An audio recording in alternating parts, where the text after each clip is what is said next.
talked about how if they're looking at an hour past that initial time, then that hour hand is going to go up one number, but the minute hand is going to stay the same, right? So I know, if I know this pattern, I know from 9:42 to 10:42, that's 1 hour. Well, that really doesn't help me do this particular problem, but it kind of gets me thinking critically.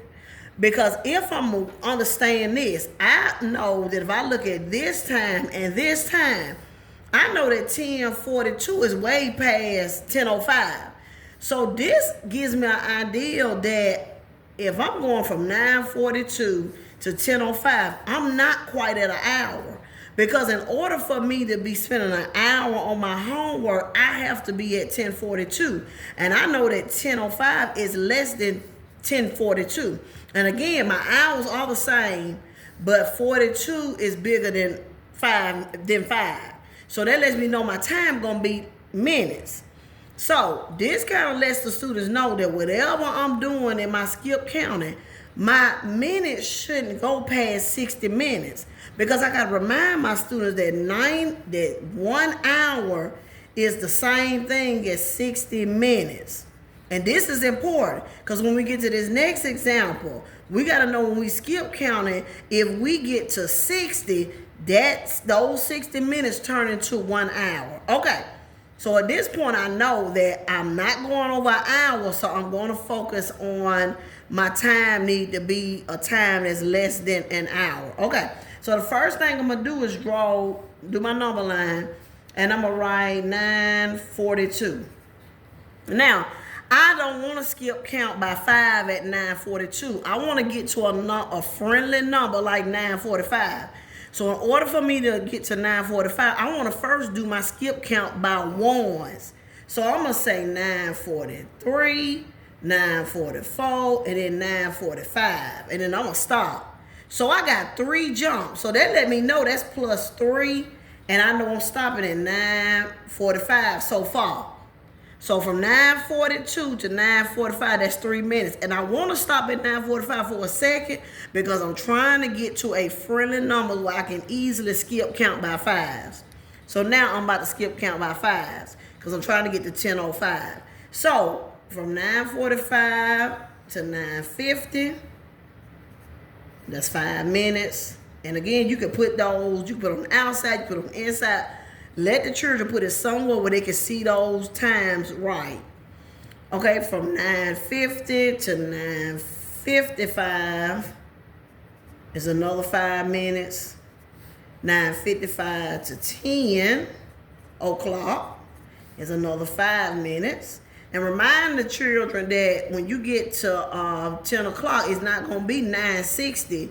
Because when that minute turns to that 60, it's not going to be 9:60.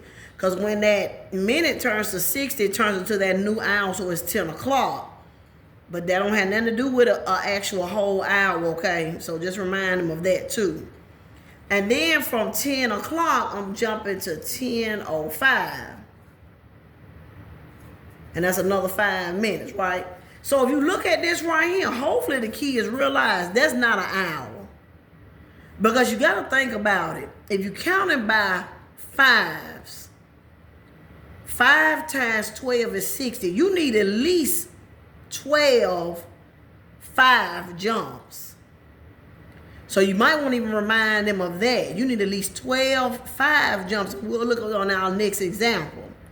So now I'm going to count my time. Now, once they do this, they can count it any way they want to count. They don't have to start here and count. They can actually start right here. And they can say, I got 5, 10, 15, 20, 21, 22, 23. So that's 23 minutes. So I know from 9:42 to 10:05, that's 23 minutes. And if I think about what I said in the beginning, 23 minutes is less than an hour. Because if I was at an hour, I'd be at 10:42. And I'm not at 10:42, so I know it's going to be some type of minutes and no hours in there. So that's example 1. Example 2, a little bit longer. Now, what I would do, everybody, if I know that they got to do a long number line, I might advise my students to kind of put two pieces of paper together because they need to draw this stuff to where they can see this answer clearly. So I'm gonna put this right here to kind of hold my paper in place. So now I'm looking at 1040 to 1153. So I'm gonna do a little critical thinking before I start. So I know from 1040 to 1140, because I'm gonna remind them of my pattern. I know that my hour goes up one number and my minutes stay the same. And I know if I see this pattern, I know that's 1 hour. I know that's going to at least be 1 hour. So I'm going to compare that time to this time. Well, if you think about it, both of them got 11, okay? But you looking at paying attention to that minutes too. 53 is bigger than 40, so I know that from 1040 to 1153, that's an hour and some minutes. And keep in mind, everybody, your students are not doing elapsed time past 90 minutes. So your students should not do no elapsed time that's more than an hour and 30 minutes, okay? So and if you want them to kind of think critical about something, let them know what that standard says so that they know if they get some type of outrageous answer on the test, like 2 hours and 40 minutes, that might not be the answer because their standard says they're supposed to stop at 90 minutes. So let's do this problem right here. Okay, so I'm going to start at 1040 on my number line.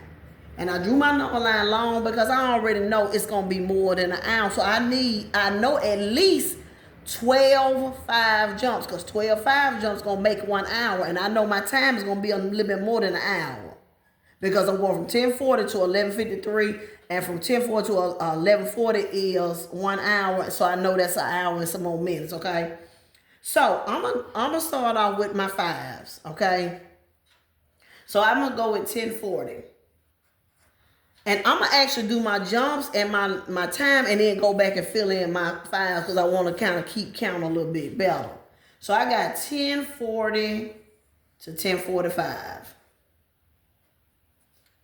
1045 to 1050. 1050 to 1055. 1055 to, I'm not going to say 1060, because remember, we don't do 1060. That turns into a new hour. So that's 11 o'clock, right? So you just remind them that. 11 o'clock to 11:05. 11:05 to 11:10. 11:10 to 11:15. 11:15 to 11:20. 11:20 to 11:25. 11:25 to 11:30, 11:30 to 11:35, 11:35 to 11:40, 11:40 to 11:45, 11:45 to 11:50. Now, right here, I'm actually not going to do 11:55, and I'm going to actually give me a new piece of paper. Matter of fact, I'm going to push this back just a tad. Okay, I don't want to do to 11:55, and the reason why, because my time stops at 11:53. So if I do 11:55, I don't jump over too much. So at this point, I'm going to stop counting by 5s and I'm going to count by 1s. So I got 11:51, 11:52, 11:53. Okay? And I'm going to go ahead and write that +3 up there because I know from there, from this little part right here, that's 3 minutes. I'm going to put +3 right there. This time I'm going to put my numbers inside of my jumps because I want to make sure I see these 5s. So I know this was a 5, that was another 5, 5, 5, and so on, right? Put all those 5s inside of my jumps because I want to be able to see this and make sure I don't miscount. Now, when I count this, I can count by 5s. Remind your students that if you count 60 minutes, 60 minutes is equal to 1 hour. And everybody, this is so good because you know what? They're going to see this when they get to 4th grade. You're not teaching them a 4th grade standard, but it is something they need to do this particular standard. But if you go ahead, let them know 60 minutes is the same thing as 1 hour. So when I'm counting, I need to stop at 60 minutes and make that 1 hour. So I'm going to count by 5s and I'm stopping at 60 minutes. I want to mark it off that that's 1 hour. So I got 5, 10, 15, 20, 25, 30, 35, 40, 45, 50, 55, 60, and I'm going to mark it off right here. Because I know from here to here, that's 1 hour. Now at this point, I'm gonna start counting by fives, and I'm gonna finish counting. So I got 5, 10 plus 13 makes 13 minutes. So my time is 1 hour and 13 minutes. So from 10:40 to 11:53 is 1 hour and 13 minutes. Now, because I'm making sense of my problem, this makes sense. Because I just told myself if I go from 10:40 to 11:40, that's 1 hour. Well, 11:53 is more than 11:40, so I know my time gonna be a little bit over an hour. So my elapsed time is 1 hour and 13 minutes. That's one way to count. Let's look at it another way. Remember I said, now, say for instance, your children, they getting a little bit, they feeling themselves, they getting a little bit more advanced. I can count by tens. I can skip count by tens. So let's start off with 10:40. So if I skip count by 10, I got 10:50. I can't say 10:60, I'm gonna say 11 o'clock, right? 11:10. 11:20. 11:30, 11:40. Now, a child that's paying attention, they know to stop right there because what we just said, when you hit 11:40, that's an hour. But we're going to keep going in case they don't catch that. We're going to keep going because we're trying to stop at 11:53. So, next 10 minutes going to be 11:50. Now I'm going to stop because I can't do, first of all, 11:60 going to turn into 12, right? Our time don't go that high. I'm going to stop. I'm going to count by ones. So now I got 11:51, 11:52, 11:53. And I'm going to kind of write that in there a little. So I know that's plus 3. And I want to go ahead and write this. I don't want to forget that's what that is. And all they doing is counting their jumps. So again, you can do it inside the jumps. You can go on top of the jump, even in the little creases. But let them write their number so they know how to read it their way. So I'm going to put mine inside. So I know I'm counting by tens, then I went into my ones. So I got 10, another 10, another 10, another 10, another 10, another 10, another 10. So remember, remind them 60 minutes equal an hour when you get to, if you get to 60 minutes, all the time you don't get to 60 minutes. Like our last example. But if you get to 60 minutes, mark it off, that's 1 hour. The rest of the time gonna be minutes because once again, we're not going past 90 minutes on your third grade standard, okay? So we got 10, 20, 30, 40, 50, 60. I'm stopping right here. So I know this is 1 hour. That's 1 hour. And then I got 10 plus 3 is 13 minutes. Now, so you got this way. You got this way. And I'm going to go back to this one for a minute. For those kids who might, and to be honest, I feel like the kids that need a little bit more help might do better with the 10s than maybe the 5s, okay? Because you can tell them, okay, once you count 1, 2, 3, 4, 5, 6 10s, mark it off and write 1 hour.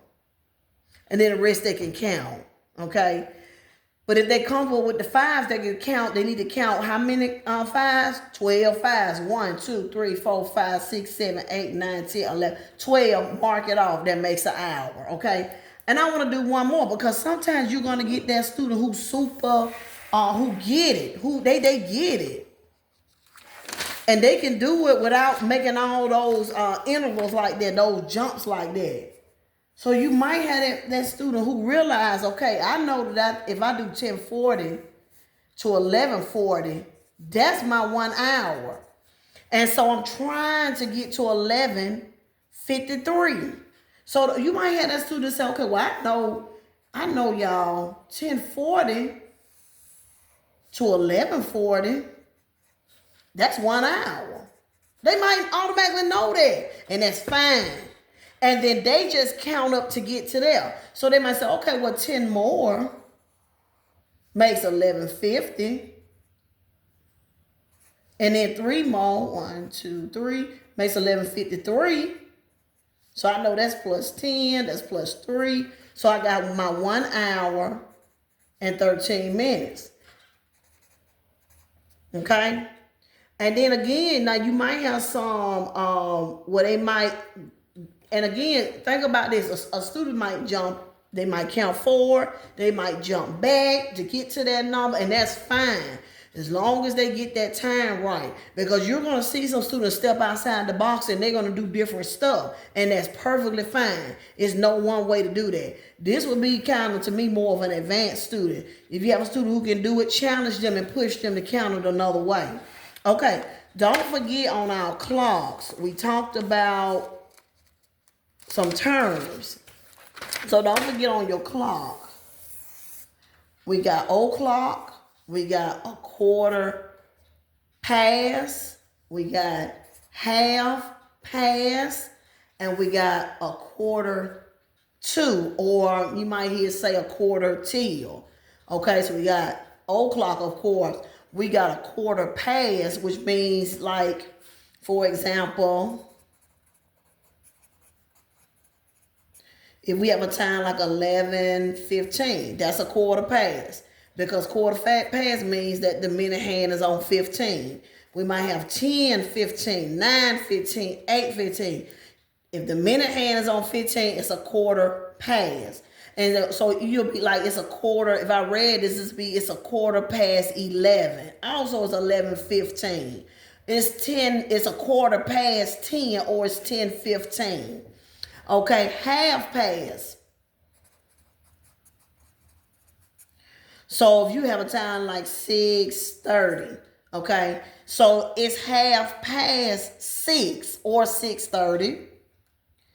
Okay, or you could say, if you got like a 7:30, maybe 7:30 is half past 7. Okay, if you got a time like 11:45, right?